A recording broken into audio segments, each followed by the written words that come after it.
আমরা যারা মনোনয়ন প্রত্যাশী ছিলাম, আমাদের নেতা দলের ভারপ্রাপ্ত সভাপতি চেয়ারম্যান জনাব তারেক রহমান সাহেবের সাথে আমরা হাত তুলে অঙ্গীকার করেছিলাম, নমিনেশন যে পায় আমরা তার সাথে কাজ করব।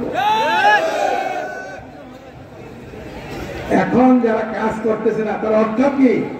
আমাদের নেতা তারেক রহমানের সাথে বিশ্বাস ভঙ্গ করেছে, ওয়াদা ভঙ্গ করেছে, বিশ্বাস ভঙ্গ করেছে। শুধু তাই না, ওনারা নতুন কর্মসূচি দিয়েছেন, গতকাল কর্মসূচি পালন করেছেন। গতকাল যদি আমার নেতা কর্মীদেরকে আমি বুঝে না রাখতাম, ওইখানে নিশ্চয়ই রক্তে রক্তজিত হয়ে যেত।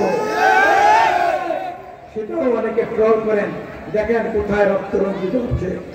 আপনারা জানেন না, এই হাঙ্গা দাম্মাগা রক্ত ফুলি খেলা থেকে বন্ধ রাখার জন্য আমি আমার নেতা কর্মীরা কিভাবে দিন রাত কাজ করেছি আপনারা তা জানেন না, যার ফলে আপনারা সুষ্ঠুভাবে একটা সভা করতে পেরেছেন। আপনাদের উচিত ছিল বিএনপির নেতা কর্মীদেরকে ধন্যবাদ জানানো, ধন্যবাদ জ্ঞাপন করা। তা না করে আপনারা ট্রল করেছেন। ট্রলের রাজনীতি আমি করি না, করতে চাই না।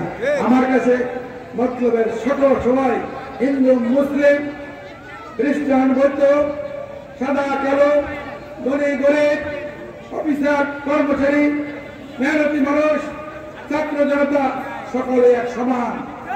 আমরা সকলে হাতে হাত রেখে কাঁধে কাঁধ রেখে আগামী দিনে আমরা এই মানুষের ভালোবাসাকে আমরা দেখাতে চাই। আমাদের নেতা এবং বিএনপিকে এই মতলব আসনটি হলো ধানের শীষের গাড়ি। এটা কি ধানের গাড়ি না বলেন তো? মতলবের মাটি